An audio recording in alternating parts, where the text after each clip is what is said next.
Rupiah mencatat kinerja positif.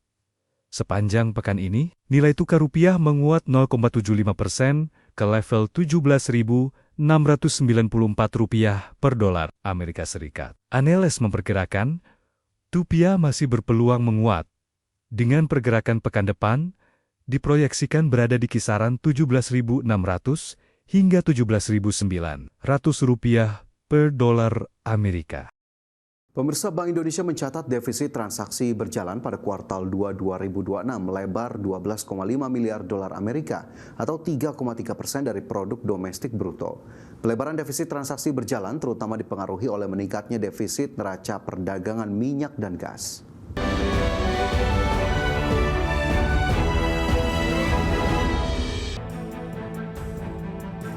Bank Indonesia mencatat defisit transaksi berjalan Indonesia melebar pada kuartal 2 2026. Defisit tercatat sebesar 12,5 miliar dolar Amerika Serikat atau 3,3% dari produk domestik bruto, atau meningkat dibandingkan kuartal sebelumnya yang mencapai 3,6 miliar dolar Amerika Serikat atau 1% dari PDB. Kepala Departemen Komunikasi BI Ramdan Reni Prakoso mengatakan pelebaran defisit transaksi berjalan terutama dipengaruhi oleh meningkatnya defisit neraca perdagangan minyak dan gas. Kondisi tersebut terjadi seiring meningkatnya impor minyak di tengah kenaikan harga minyak dunia. Selain itu, surplus neraca perdagangan non-migas juga tercatat lebih rendah. Penurunan surplus tersebut dipengaruhi oleh peningkatan impor non-migas untuk memenuhi kebutuhan kegiatan ekonomi domestik yang masih tinggi. Tim Liputan IDX Channel.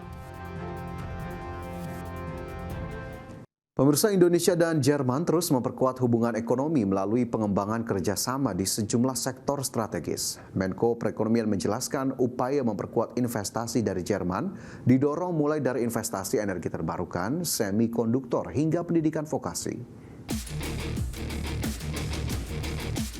Dalam pertemuan tertutup antara delegasi pemerintah Jerman dengan Menko Perekonomian Airlangga Hartarto, Indonesia mendorong sejumlah proyek potensial di sektor energi terbarukan serta penguatan rantai nilai industri semikonduktor untuk menjadi tujuan investasi Jerman ke depannya.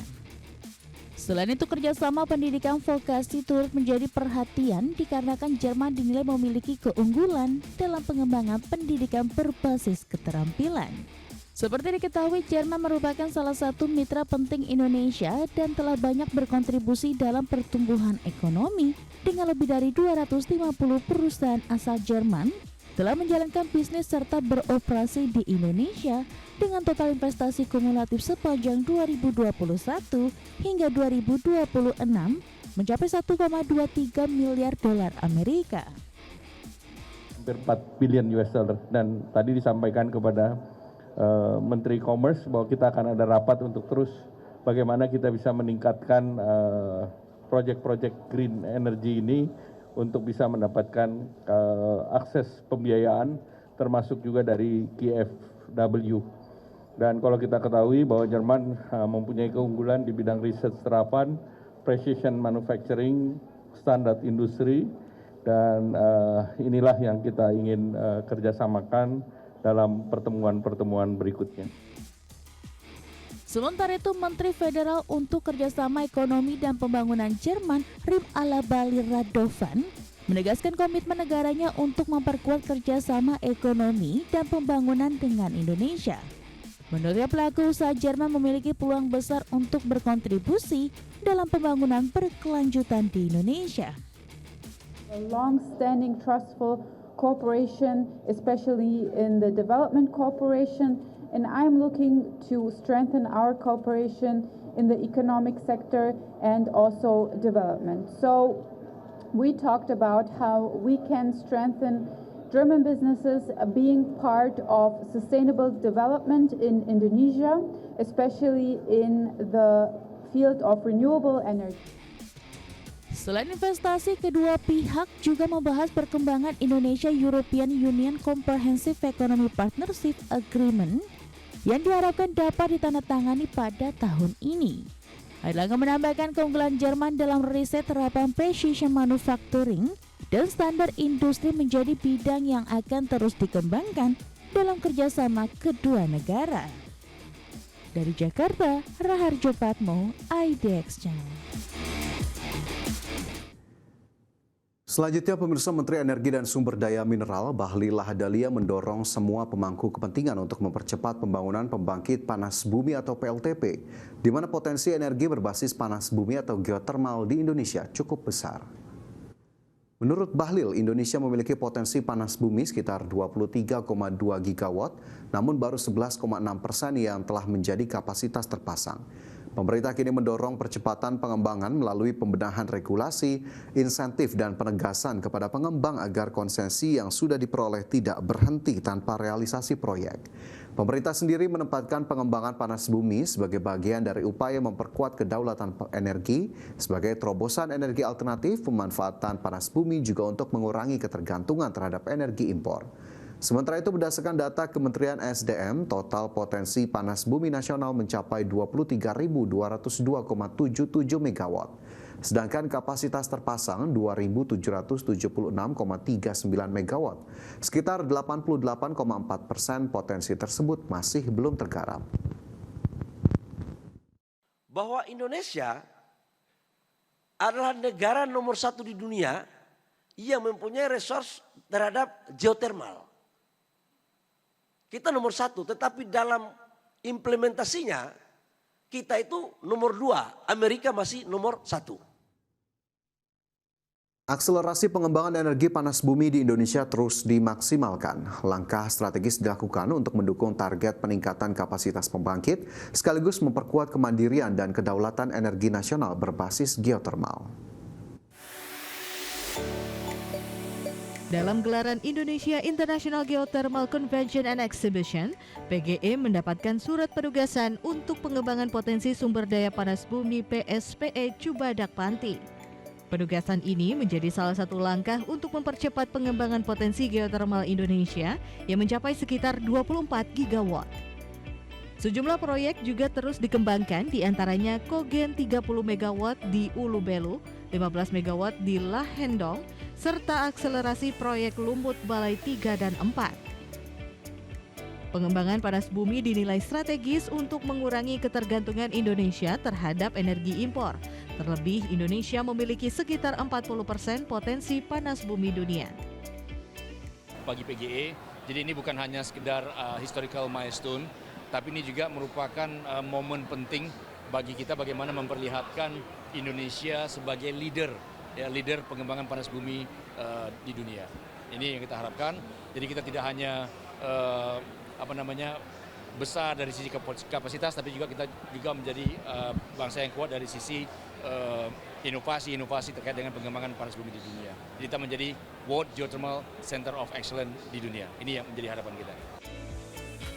PGE menargetkan pengembangan panas bumi tidak hanya meningkatkan kapasitas energi bersih nasional, namun juga mendorong inovasi dan investasi di sektor panas bumi.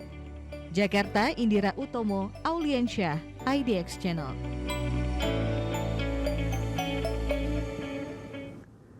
Pemirsa, Menko Infrastruktur dan Pembangunan Kewilayahan Agus Harimurti Yudhoyono menggandeng Ombudsman Republik Indonesia untuk mengawasi tata kelola administrasi pemerintahan dan pelayanan publik, khususnya sektor infrastruktur. AHY mengatakan kolaborasi tersebut diperlukan untuk memastikan roda pemerintahan berjalan sesuai prinsip good governance.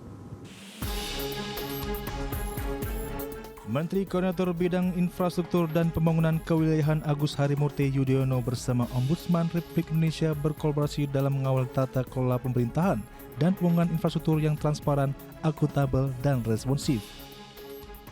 AHY menjelaskan Kemenko Infrastruktur memiliki tugas melakukan sinkronisasi, sinergi, kolaborasi, dan orkestrasi terhadap 5 kementerian teknis yang berada dalam koordinasinya, mendorong dan memastikan setiap kementerian dapat mencapai target pembangunan sesuai dengan RPJMN hingga 2029 dan target RPJMN 2045 dan memastikan terwujudnya visi Astacita Presiden Prabowo Subianto. Paling banyak memang urusan dengan agraria, urusan pertanahan, karena memang banyak sekali pelayanan publik di sektor pertanahan atau agraria tersebut, termasuk tata ruang wilayah. Saya tahu persis, dulu saya pernah memimpin Kementerian ATR BPN walau singkat 8 bulan, tetapi memang banyak sekali isu yang harus diselesaikan. Kemudian konflik yang terjadi menahun, berlarut-larut, melibatkan sejumlah pihak yang pelik. Ini juga seringkali menuntut respons yang cepat dan tuntas. Selain koordinasi sektoral, AHY menekankan pentingnya sinkronisasi pembangunan kewilayahan dengan pemerintah daerah, baik provinsi maupun kabupaten kota, sehingga program atau pembangunan proyek dapat memberikan dampak nyata bagi masyarakat. Dari Jakarta, Adi Firmansyah, Tim Liputan ID Action.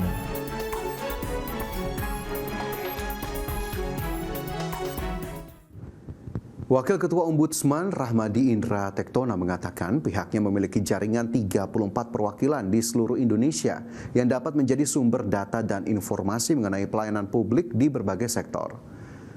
Rahmadi berharap kolaborasi dengan Kemenko Infrastruktur dapat diperkuat untuk mencegah terjadinya maladministrasi pada kementerian yang berada di bawah koordinasi AHY. Menurutnya kolaborasi tersebut pada akhirnya ditujukan untuk memaksimalkan pelayanan publik. Rahmadi menegaskan bahwa peningkatan koordinasi antar lembaga pada akhirnya harus bermuara pada kepentingan masyarakat. Selanjutnya, harapan kami dari Ombudsman RI ke depannya dapat melakukan kolaborasi yang lebih baik lagi karena kelebihan kami adalah memiliki 34 perwakilan, Pak Menko. Ya.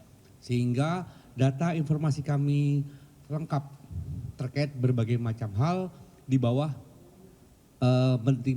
kementerian di bawah beliau. Tujuan akhirnya apa? Kembali lagi, mendukung program Presiden Prabowo Subianto. Untuk apa? Kembali lagi untuk masyarakat. Karena bagaimanapun kolaborasi, koordinasi antar para pihak ke depannya mulai dari sekarang untuk